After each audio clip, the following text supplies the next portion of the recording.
بسم الله الرحمن الرحيم. إنا أرسلنا نوحا إلى قومه أن أنذر قومك من قبل أن يأتيهم عذاب أليم. قال يا قوم إني لكم نذير مبين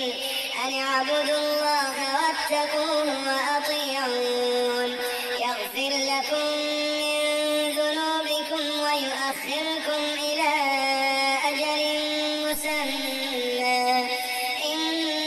أجل الله إذا جاء لا يؤخر لو كنتم تعلمون. قال رب إني دعوت قومي ليلا ونهارا فلم يزدهم دعائي إلا فرارا وإني كلما دعوتهم لتغفر لهم جعلوا أصابعهم في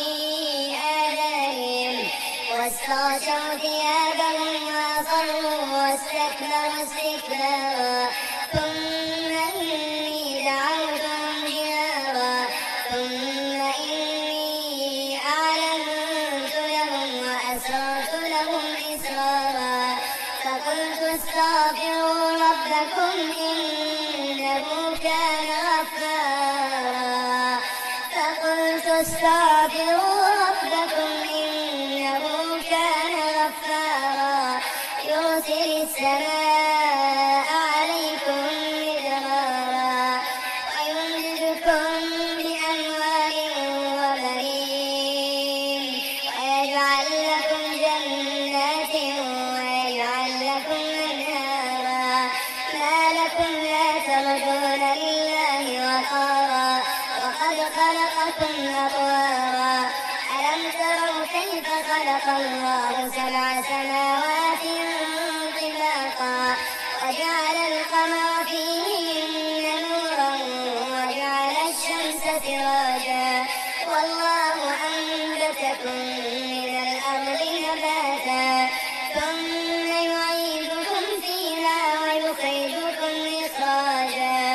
والله جعل لكم الأرض بساطا لتسلكوا منها سبلا فجاجا.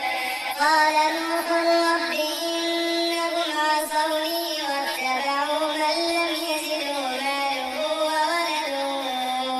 إلا خسارا ومكروا مكرا كبارا وقالوا لا تذرن آلهتكم ولا تذرن ودا ولا سواعا ولا يغوث ويعوق ونسرا وقد أضل